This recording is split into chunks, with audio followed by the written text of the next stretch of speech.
When I recall my childhood in Armenia during the 1870s, I see the image of my father, whose influence left its trace on my whole life.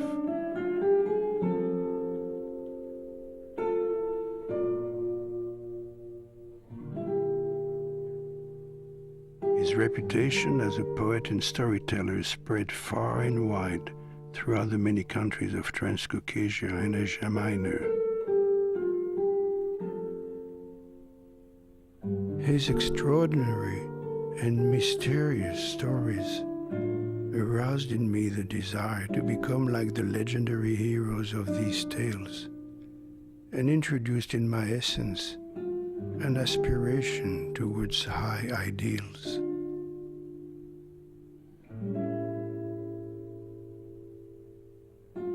When I was 10 and attending the Greek school, my grandmother insisted, "In life, never do as others do. Either do something nobody else does, or do nothing at all. Just go to school."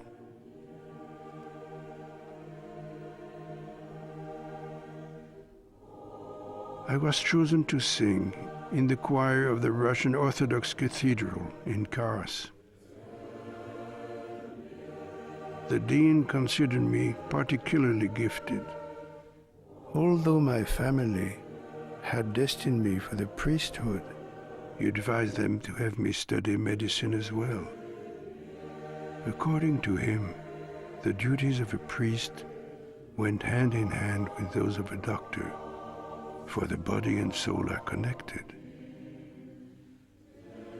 He suggested that I be taken out of school, for I was wasting my time there. He became my first tutor, but entrusted me to other teachers for certain disciplines. As for me, I dreamt of specializing in a technical field. From my earliest childhood, I liked to make and repair all sorts of things in my father's workshop. I quickly acquired my own clientele.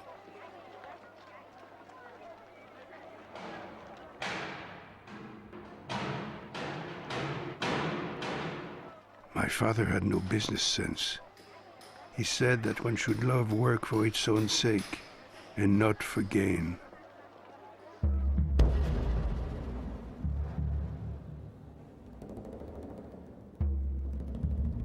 The young Gurdjieff is witness to certain supernatural phenomena which leads him to question the meaning and purpose of life. He searches out those who can answer his questions, and he reads all the books he can find.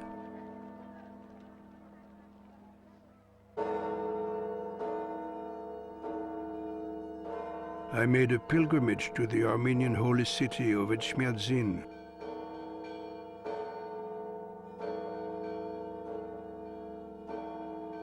I also visited numerous sacred places attached to different beliefs.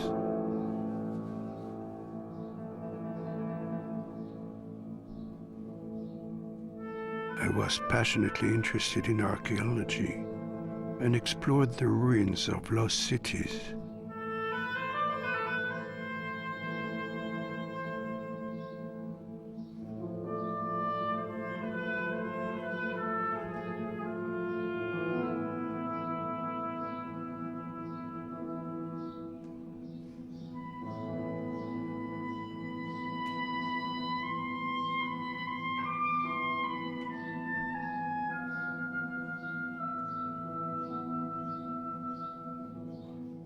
My research convinced me that there truly was something known to men in the past, and that this forgotten knowledge could have been preserved within certain communities.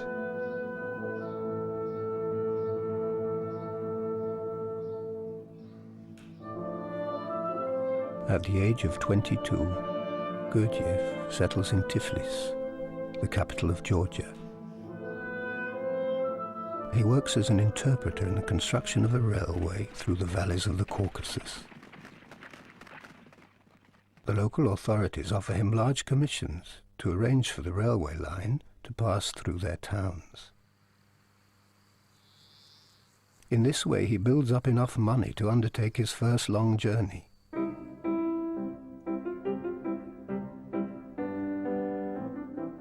He travels through Syria dressed as a Caucasian Tatar.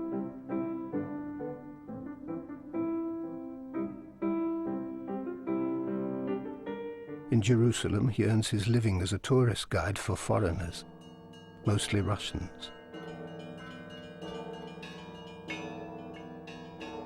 My research next led me to Egypt, where I continued to act as a guide.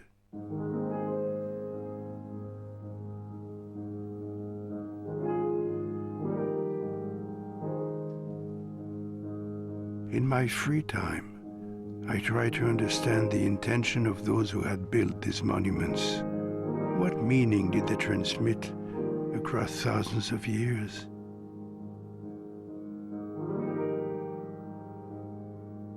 At the pyramids, I met Professor Skridlov, an archaeologist with a rigorous scientific mind,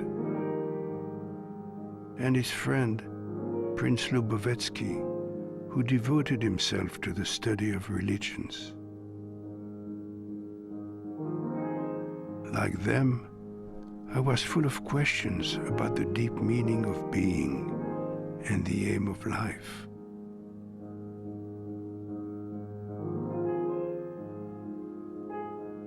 The three of us formed the nucleus of the Brotherhood of Seekers of Truth.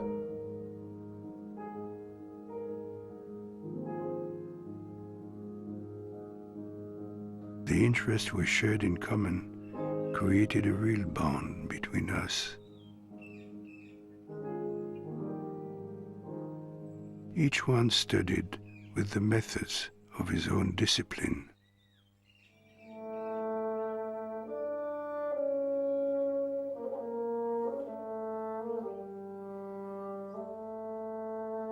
But we soon came to the conclusion that to attain our goal, we must share our experiences with other seekers.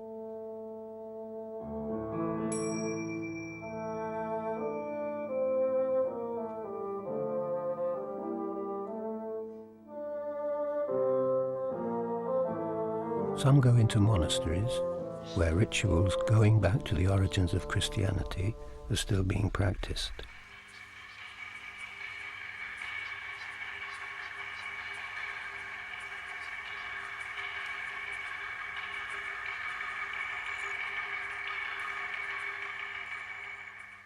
In Constantinople, Gurdjieff visits the brotherhoods of various dervish orders.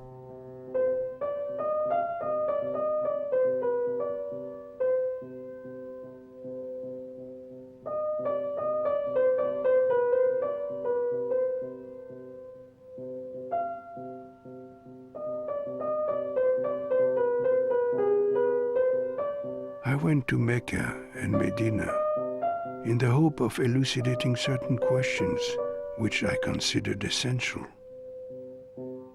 But I did not find the answers I was searching for.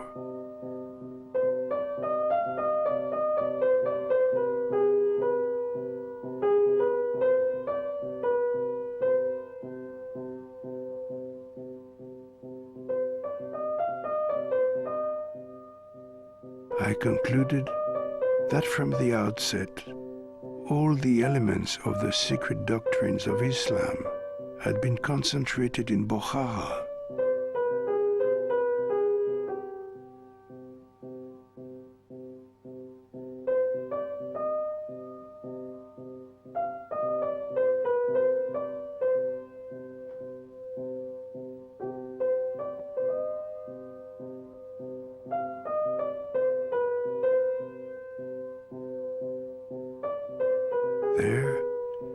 decided to withdraw into complete isolation, to meditate seriously on my situation and future course of action.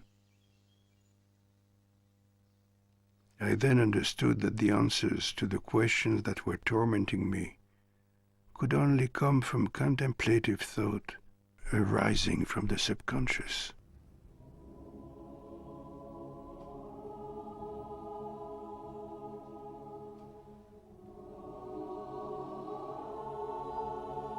I worked unceasingly in search of objective truth, both by myself and among those belonging to the seekers of truth, men of the highest culture.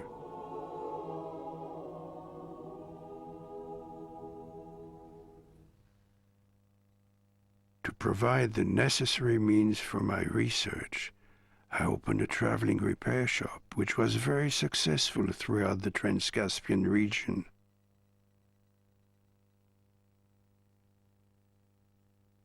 Making use of all the experimental means made available to me by contemporary civilization, in particular the science of hypnotism, I concluded that 3 types of associations take place in man: thought, feeling, and motor instinct.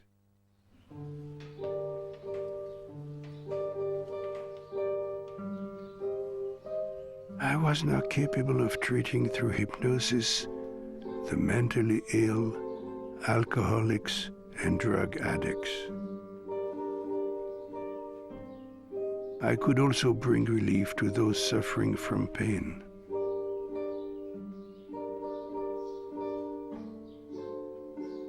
Several years pass, full of adventures, dangers, encounters, and dramas.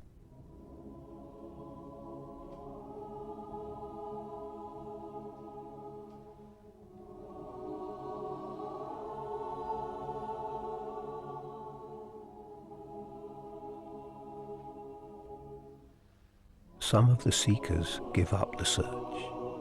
Others die accidentally.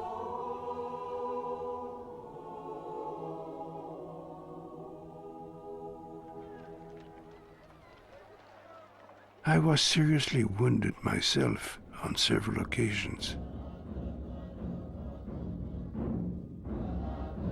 On these long voyages of discovery, there was as much to learn along the way as there was on arrival.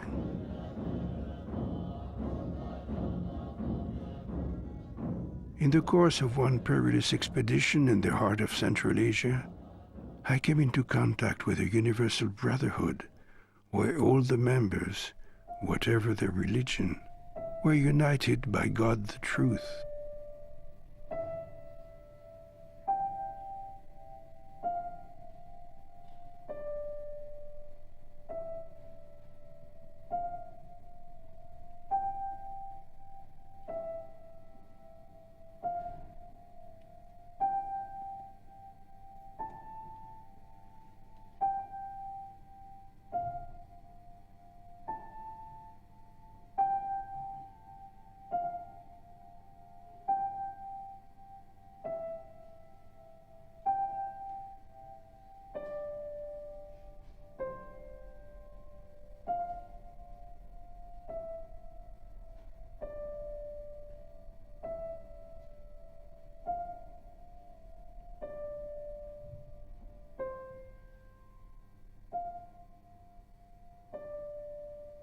In the universe, all is one, only the scale differs. In the infinitely small, we find the same laws as in the infinitely large.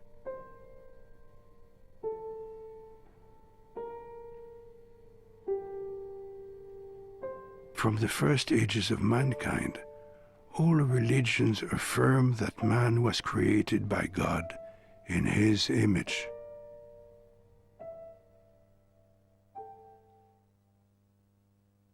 Man's inner structure is able to engender and manifest properties of a divine nature.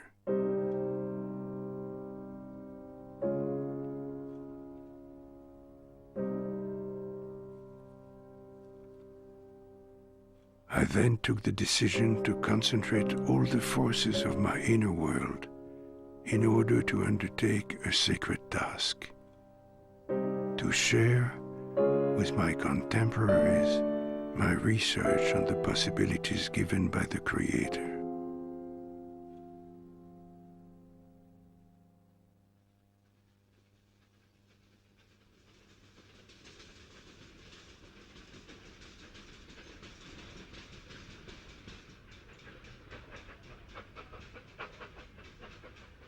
To be financially independent, Gurdjieff throws himself into all sorts of businesses. He manages fisheries, oil wells. But the trade I preferred by far was dealing in carpets and antiques, which, as well as being very profitable, gave me free time and allowed me to choose where I lived. I continued my research into the unconscious and led several groups of people interested in my experiments. After 4 or 5 years of strenuous labor, I liquidated all my affairs, and in 1912, I settled in Moscow. I gave a series of lectures which attracted numerous intellectuals and scientists. Man has a complex structure. In the colorful language of certain Eastern teachings, man bears a similarity to a horse-drawn coach consisting of a carriage, a horse, and a driver. The carriage corresponds to the body, the horse to the emotions and desires, the driver to thought. But the passenger sitting in the carriage, instead of being the master, embodying consciousness and will, is now nothing more than the first passerby. Deprived of a master, contemporary man is in the grip of a coachman, half asleep, half drunk, and lost in daydreams.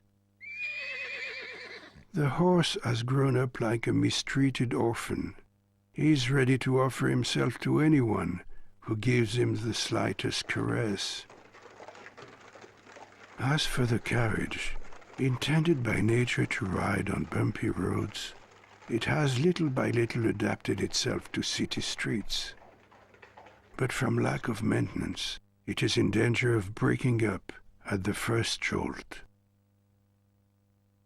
It is only when a man begins to understand that he has not the slightest power over himself, due to the absence of a permanent I, that he can perhaps attain, by great efforts, the possibility of his own development.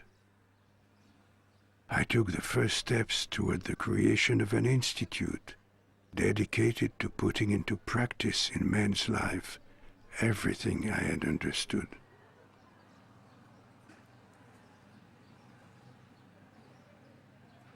Piotr Ouspensky, great traveller and writer, recognized in Gurdjieff someone capable of answering the great universal questions in a new and original way.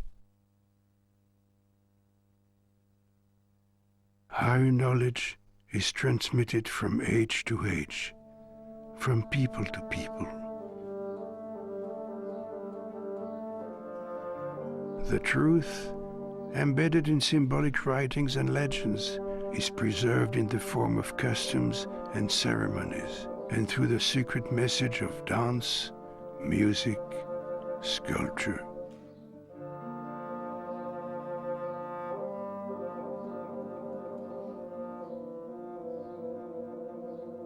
Gurdjieff puts to the test those who wish to see him.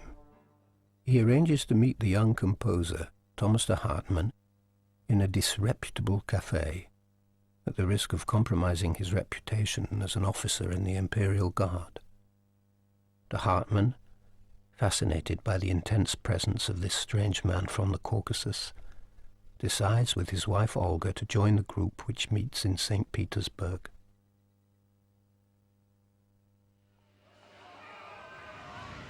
At the beginning of 1917, the political situation obliges Gurdjieff to leave Moscow with his young wife and visit his family in the Caucasus.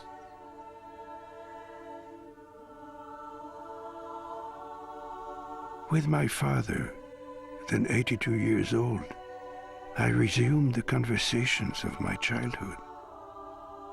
Does man have a soul? And if so, is this soul immortal? I think, he said, that man is born with a particular property that allows a very fine substance to accumulate in him, and which is capable of acquiring an existence almost independent of the physical body. When a man dies, this substance does not disintegrate at the same time as the body, but only later, after it is separated from it.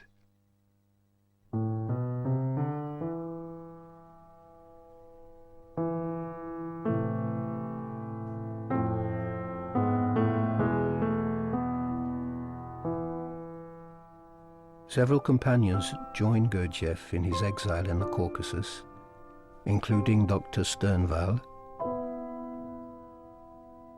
Piotr Uspensky, Thomas de Hartmann, and their families. Communal life of great intensity begins at this time. I created conditions around me which brought each person back to the meaning and aim of his existence by an unavoidable friction between his consciousness and the automatic manifestations of his nature.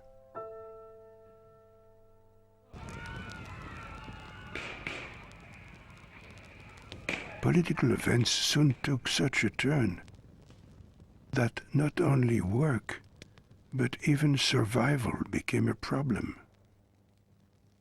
One was never sure of still being alive the next day.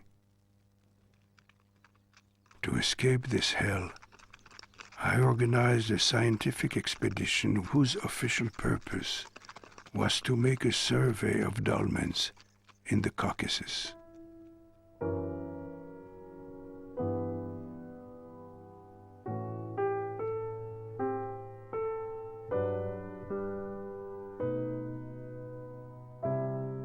It took us 2 months, accompanied by cold and hunger, to cross the passes of these treacherous mountains.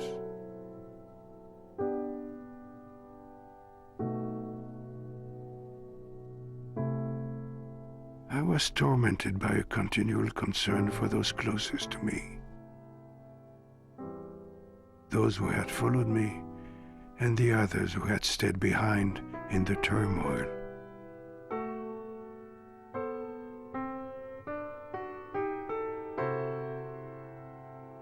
Exhausted, we finally reached the shores of the Black Sea.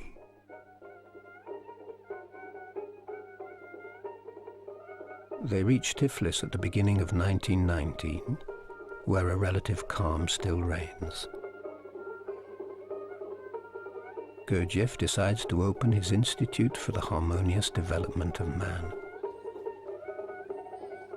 He meets the painter and theatre designer, Alexander de Salzmann, and his wife, Jeanne, a teacher of dancing.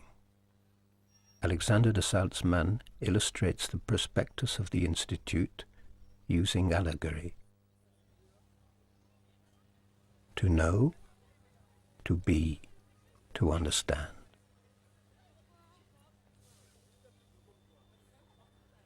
The mayor of Tiflis promised to find us a building worthy of an institution whose purpose was to study how the arts of movement, music and painting are related to objective science. In temporary premises, work on oneself began in earnest from early morning until late at night.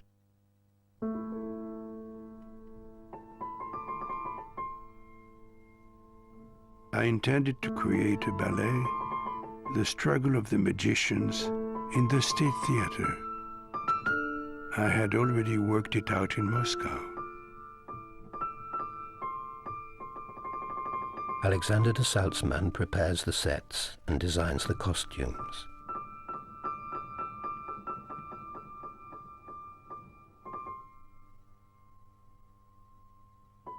Thomas de Hartmann composes the music.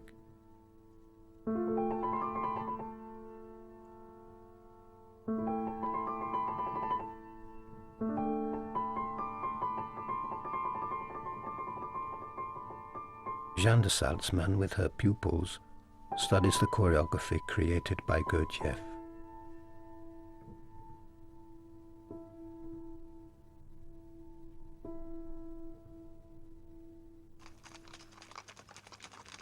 Due to the prevailing unrest, I decided to liquidate everything in Tiflis, cross the border, and use my time and energy more effectively in some other country.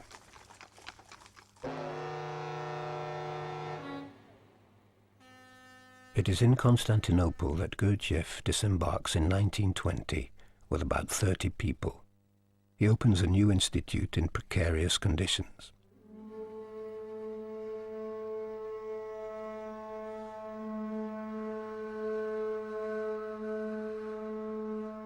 Uspensky recalls,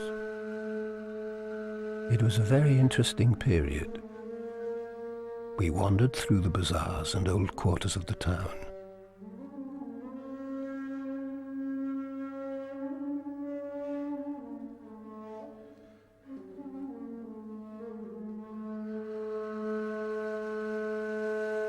Georgi Ivanovitch explained what I'd not been able to understand on my own.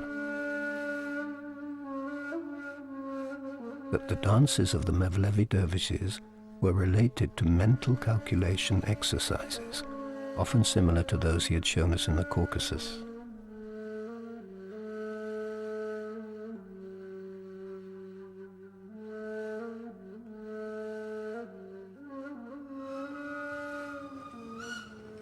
Having obtained visas for Germany, Gurdjieff leaves Turkey on a freight train with some of his followers.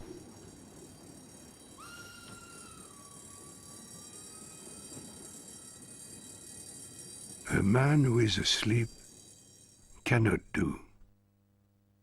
First, he must wake up. Once awake, he will see that as he is, he cannot do. He must die to himself voluntarily, to everything which constitutes his ordinary life, to what makes him a slave, a prisoner of his everyday habits.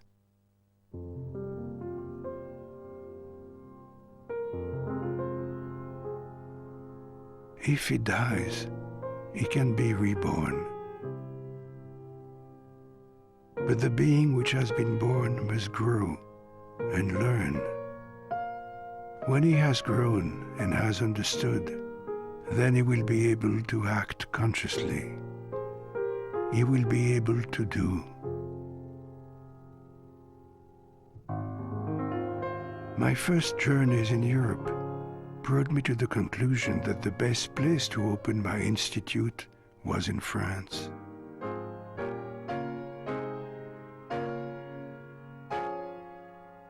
In 1922, thanks to the support of English patrons, he buys the Château du Prieuré near Fontainebleau.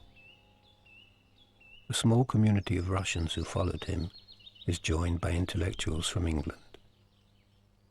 Some of them are only interested in Gurdjieff's ideas.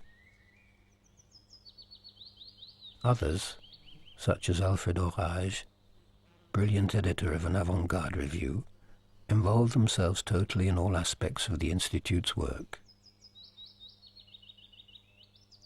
Every animal works according to its constitution.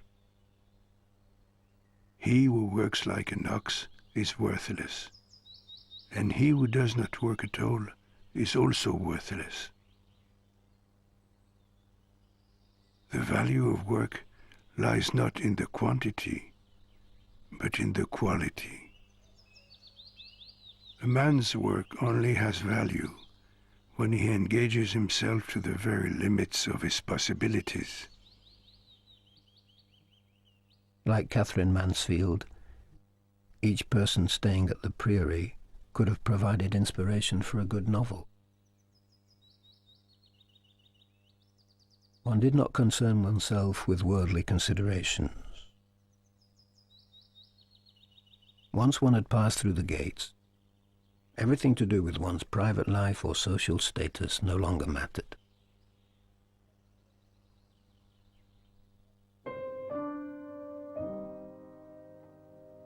Here, there are neither Russians nor English, Jews nor Christians, only those who pursue one aim, to be able to be.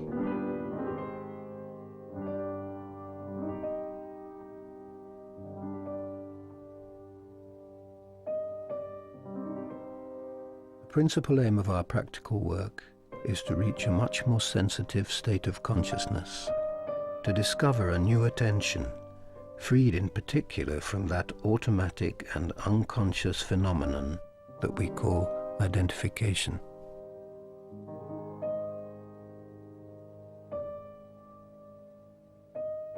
I organize lectures almost every day.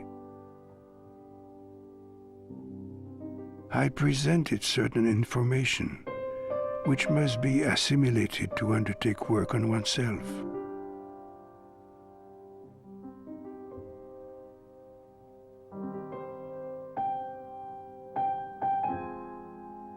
One can study in an external manner the sun, the moon,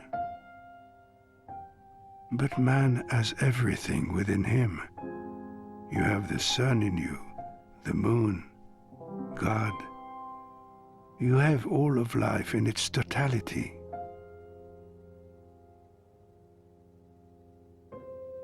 Gurdjieff gives ever more complex exercises.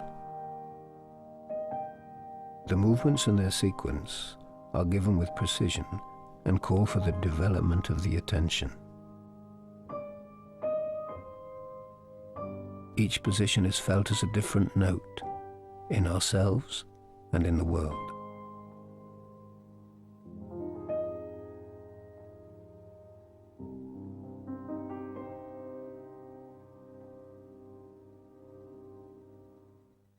Georgi Ivanovitch closely follows the fluctuations of our inner state. Depending on this state, his behavior can vary from one moment to another. One is often struck by the fact that he always manages to make do with whatever is at hand.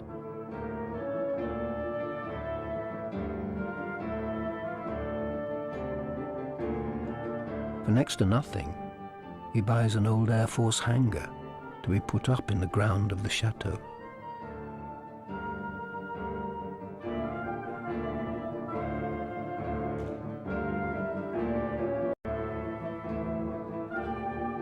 Every man can do whatever others can do. Genius, talent, all that has no meaning. The secret is simple: to do things like a man.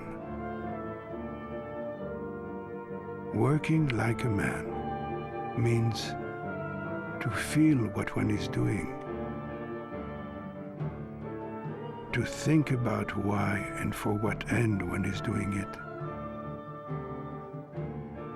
how it should have been done before, how it should be done today, and what is the best way of doing it.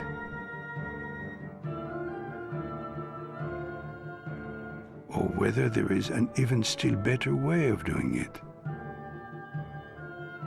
The meaning of work, rightly done, is the simultaneous action of the three centers: moving, emotional, and thinking.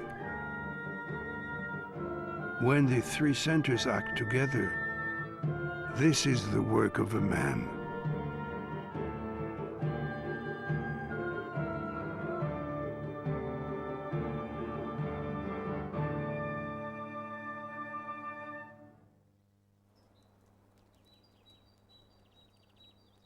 By his presence, Georgi Ivanovitch exhorts us to recognize the laws of nature and reminds us that all life, in the image of breathing, results from two opposite but complementary movements: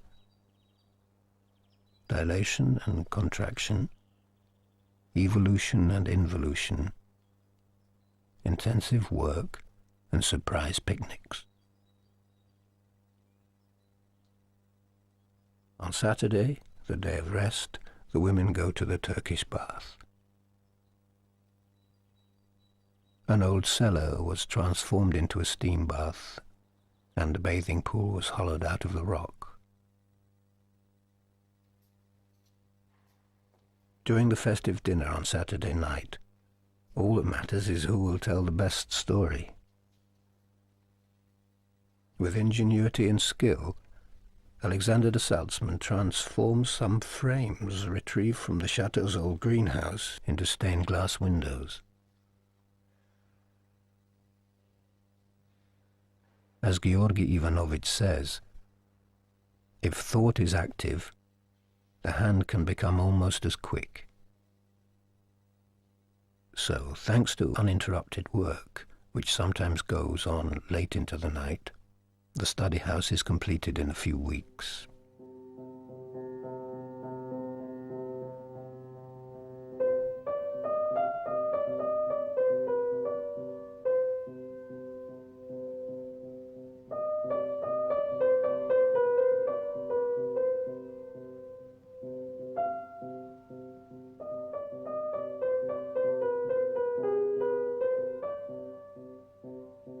When man, in a quiet state, acknowledges his almost total nothingness, he can then practice self-observation and self-remembering for a definite time.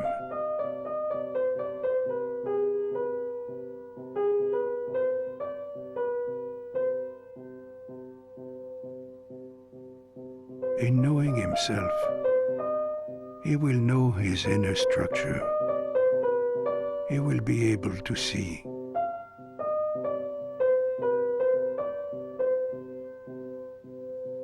The stop exercise allows one to leave the circle of deep-rooted automatic functioning.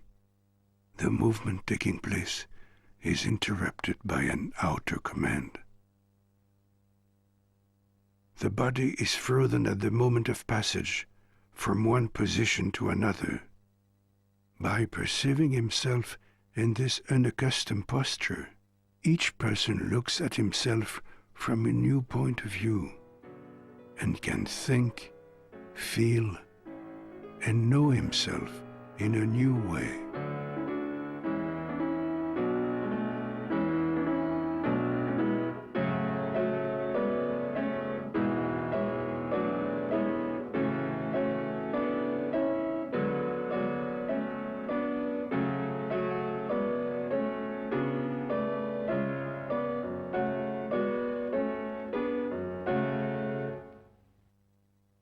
The journalists present at these demonstrations concoct fantastic interpretations of this work on consciousness, and some describe Gurdjieff as a charlatan.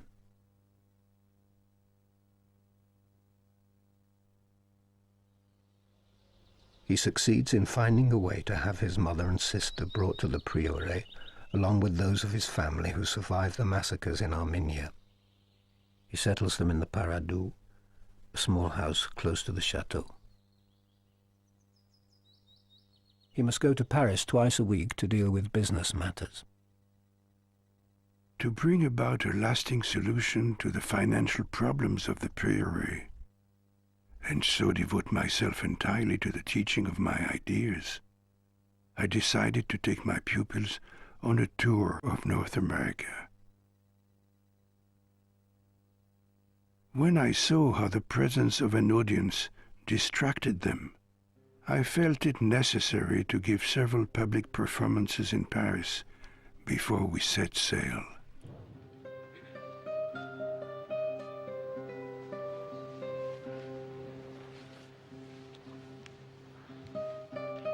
Georgi Ivanovitch displays such patience and sensitivity that a feeling of respect rises towards him.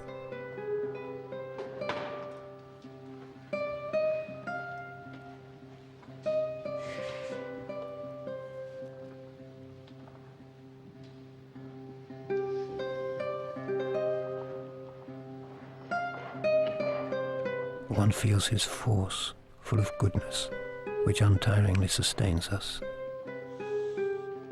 It is a force one can almost weigh. He could give 1,000-fold more, if only one were capable of receiving it.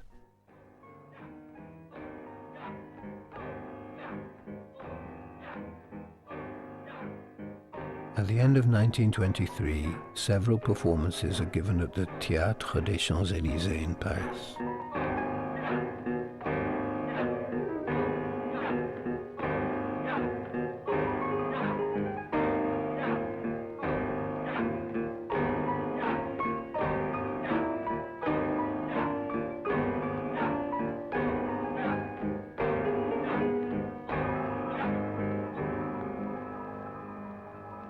These demonstrations are much appreciated, but Georgi Ivanovitch teaches us that in such work one must not think of results and not expect praise nor encouragement. The work in itself is an aim.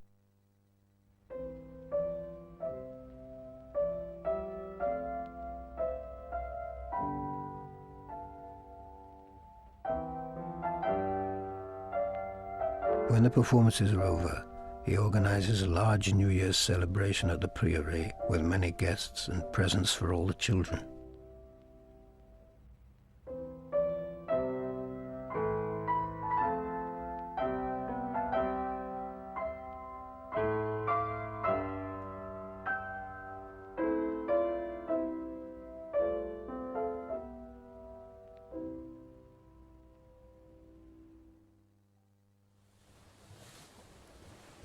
Less than 2 weeks later, I arrived in New York without a penny in my pocket. I was accompanied by a troop of 46 people, most of whom, like myself, didn't speak a word of English. We were warmly welcomed by Georgi. I had given him the task of bringing together those interested in my ideas. In this city where God the dollar reigns, where prohibition and the foxtrot are rampant, Gurdjieff doesn't waste any time. Only 10 days after his arrival, without any prior arrangement, he gives a demonstration of the movements in a theatre.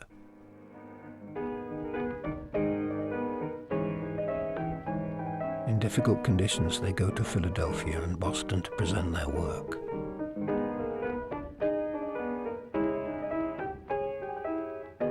Gurdjieff is invited to a large theatre in Chicago and sees his reputation grow until a final performance is given in New York's Carnegie Hall.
This work on oneself needs nothing external.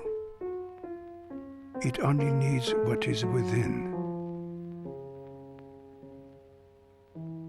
But on the outside, one should play a role in everything.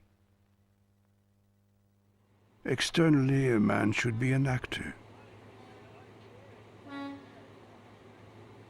While his pupils return to France, he stays in New York to open a branch of his institute, to be led by Alfred Orage.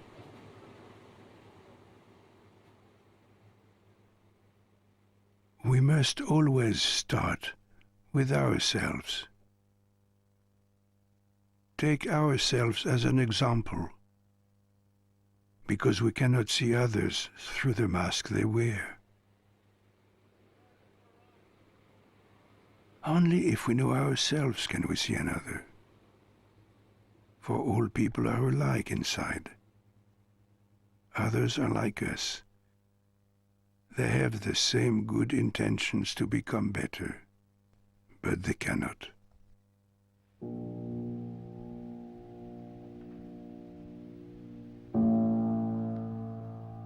Gurdjieff returns to the Prieuré in June 1924 with new members of the American groups, determined to put his ideas into practice. 1 month after my return, my unfortunate physical body, along with my car, crashed straight into a huge tree.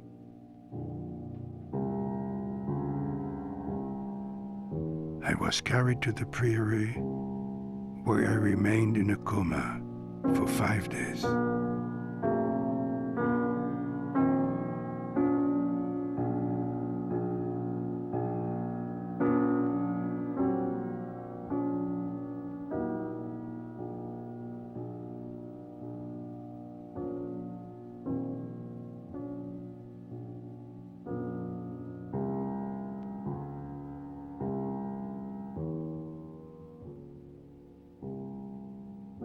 Outwardly, I strived always to appear calm, so as not to worry my family, especially my wife and mother, both already seriously ill, utterly sacrificed themselves to take care of me.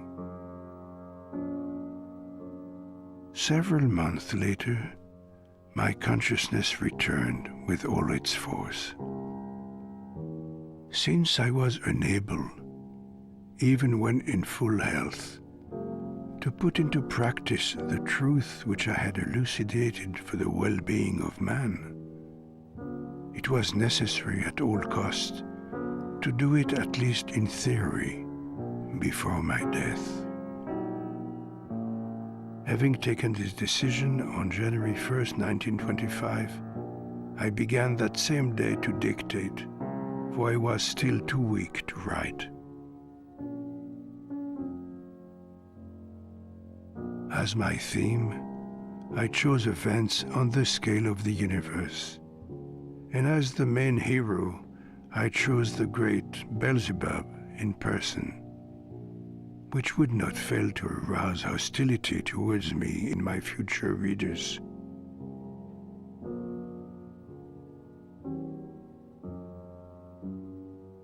My unforgettable old mother died after a long illness, and several months later, my wife, whom I loved with a unique and sincere love, left us as well.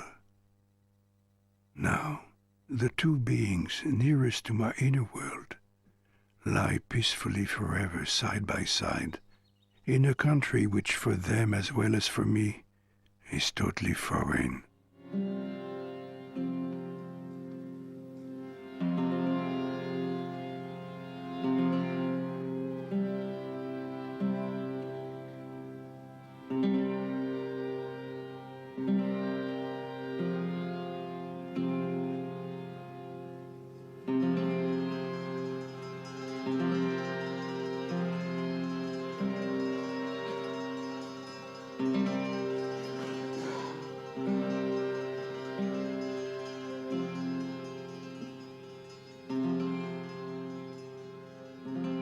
In spite of the constant physical and moral suffering I experienced, I continued to write unceasingly.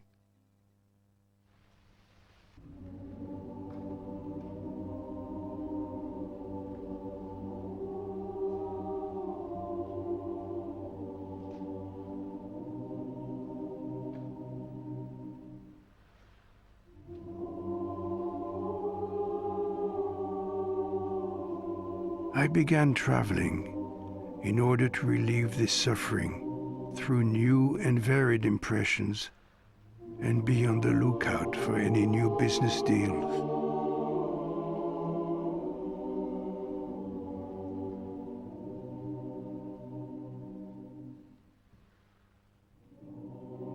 Journeys with Georgi Ivanovitch are always disconcerting.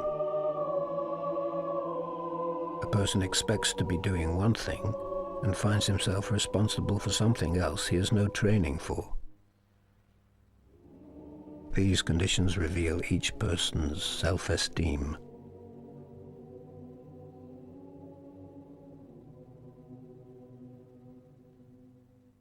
I wrote at the Priory and at the Café de la Paix, my Paris office, and also in clubs and dance halls, which for some reason benefited my work.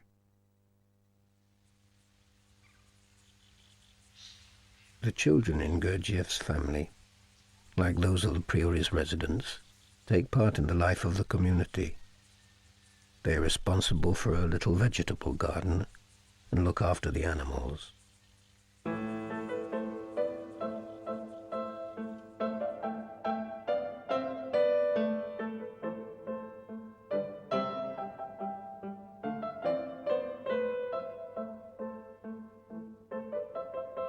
A child's education must be based on the principle that everything must come from himself. Nothing should be given to him ready-made.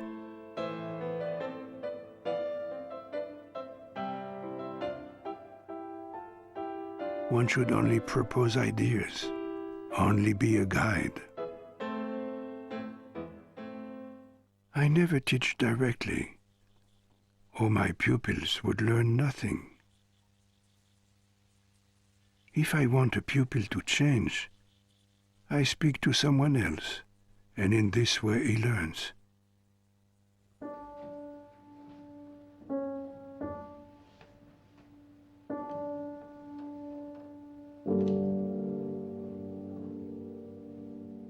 While working on the music with Georgi Ivanovitch, I had some very trying moments, Thomas de Hartmann remembers. To be able to grasp the melody which he played on the piano with only one finger was quite simply an amazing feat. To challenge me, he would often introduce subtle differences even before I'd finished transcribing it. This drove me to despair.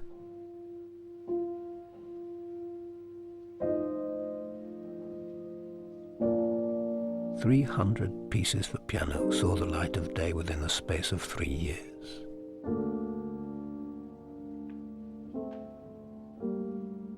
At the beginning of 1930, Gurdjieff returns to America.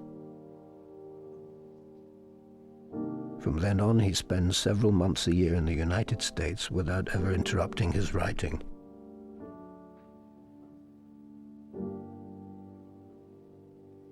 For 6 years, I lived without the slightest pity towards myself. I was compelled always and everywhere, in all conditions and circumstances, to remember myself. I had to keep myself without weakening at an extremely intense level of inner activity, so as not to become identified with anything. After my automobile accident, it was as though I were dead. I am born anew. I remember how I was before. My thoughts, my feelings were heavy, very heavy. Now they are flooded with light.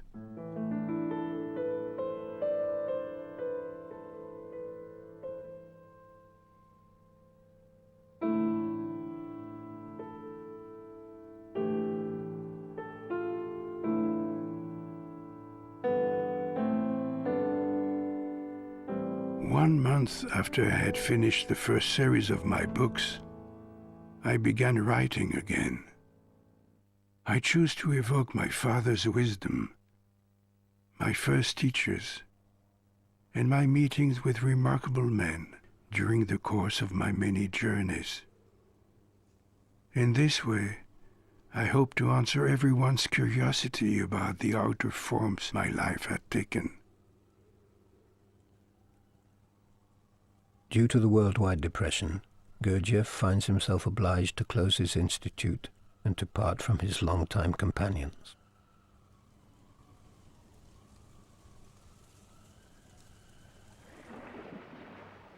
In 1934 in New York, I started writing the third series of my books. Life is real only then when I am. He is distressed to learn of Alfred Orag's death, which follows a month after that of his faithful friend, Alexander de Salzmann.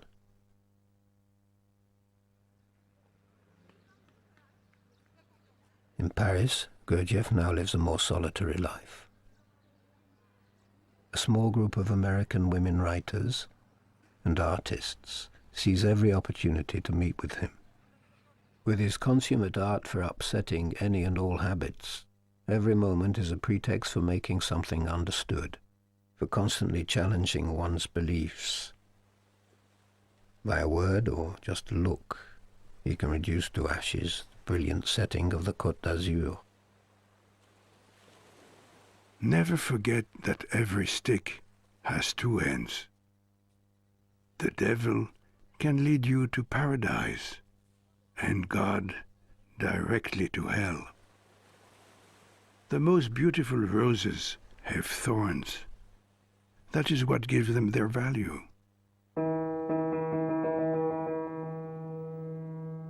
Starting in 1937, Jean de Salzmann brings together a group of young French people. Among them are Henri Tracol, Henriette Lannes, the writers René Daumal and Luc Dietrich, who recount their experiences in their writings. In spite of the threat of war and the strong pressure of his American pupils to settle in the United States, Gurdjieff decides to remain in Paris.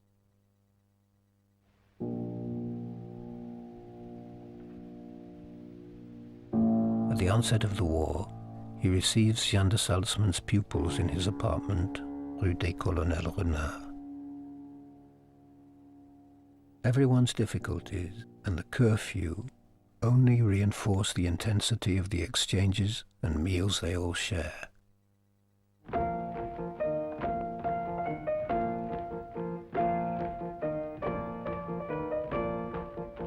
All through the war, his pupils overcame every obstacle to go several times a week to the Salle Pleyel, where Gurdjieff created new movements.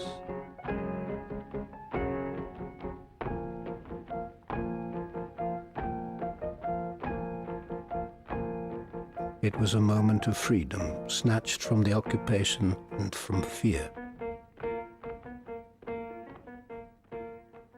While privation is rife everywhere, Gurdjieff obtains credit at the finest gourmet shops. He generously offers help and comfort to Russian immigrants and the poor of the neighborhood, and supports them in his own way. When people come to my apartment and see my paintings, they all say that I have the worst collection in Paris and perhaps the whole world. But they don't see that by buying a painting, I can help someone who has painted it with all his heart.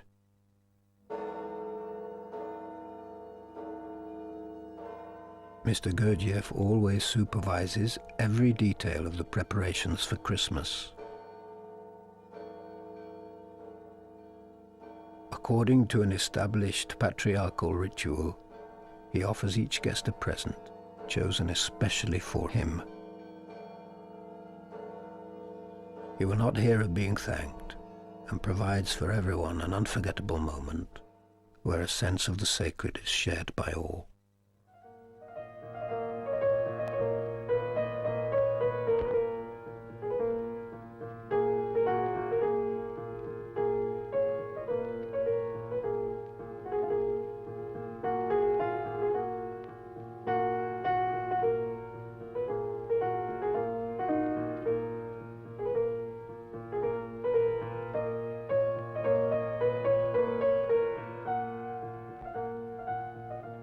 The war over, Mr. Gurdjieff rediscovers his taste for unannounced trips.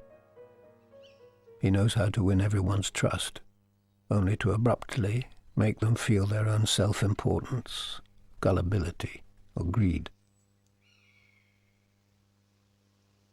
He plays a role in order to make us present to ourselves, our weaknesses, and our automatic reactions.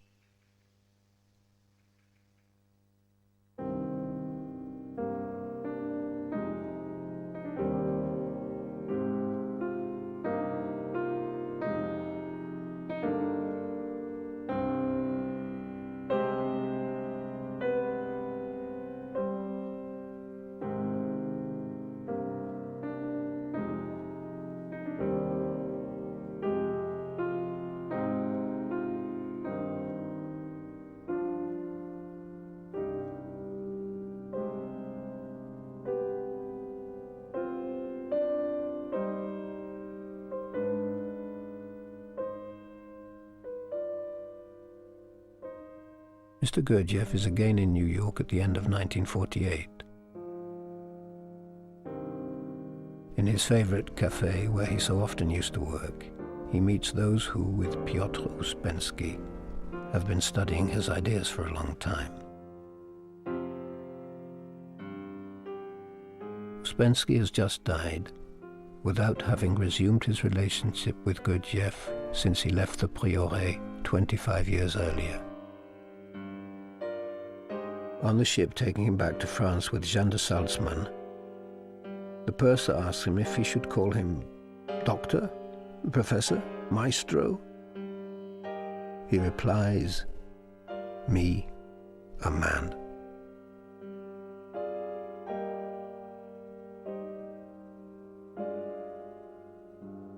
Gurdjieff decides to publish Beelzebub's tales to his grandson on a subscription basis. After 50 years of preparation, and having overcome the greatest difficulties, I have now reached the moment to publish the first series of my writings.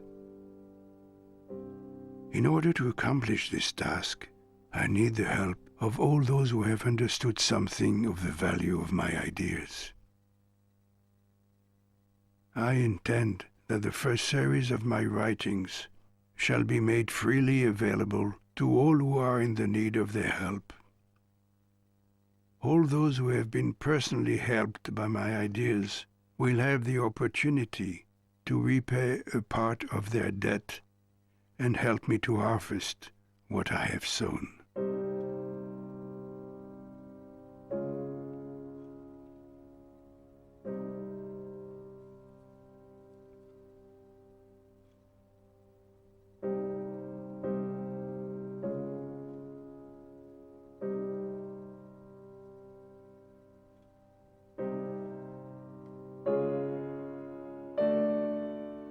When you do something, do it with all your being. One thing at a time.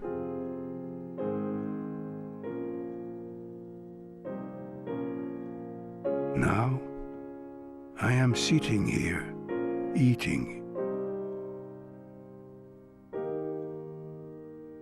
For me, nothing else exists in the whole world. I am eating with all my attention. You must do likewise in everything.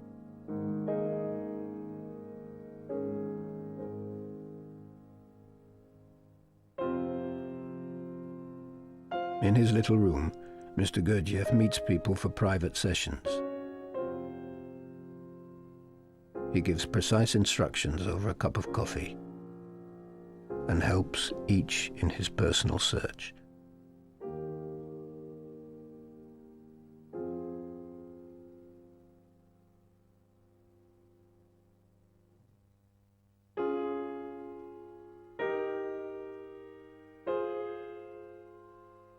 The apartment is too small to welcome all the people who wish to come to the readings, to the meals and to the music, when Gurdjieff improvises on his little instrument.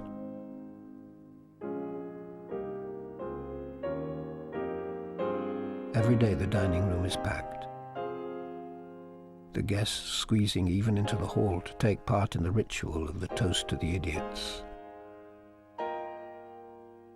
For the sages of antiquity, an idiot is simply a man who is seeking to become himself. Those who live in illusion treat him as a fool, an idiot.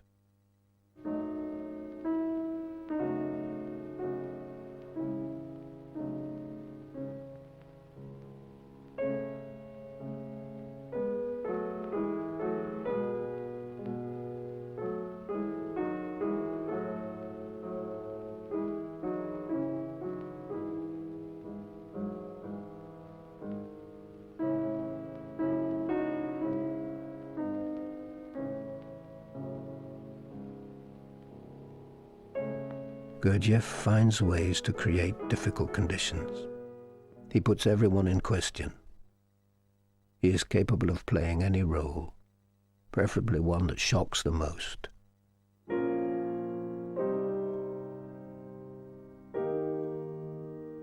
Beneath his gaze, the reactions he arouses bring intense moments of sincerity.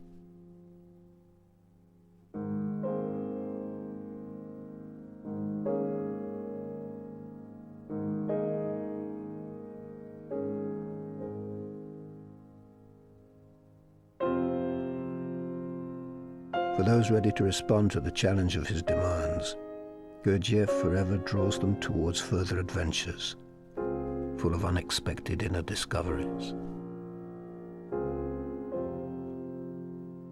He takes his last journey during the summer of 1949 to the caves at Lascaux, the origins of man.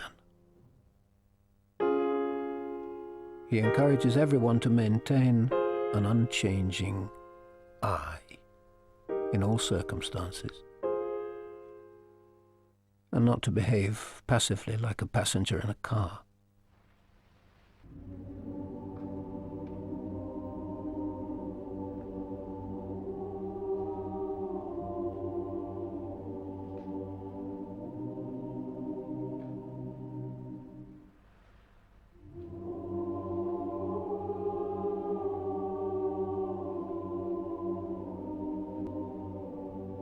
I have worked much. My book will soon be published. Everyone will be able to read it.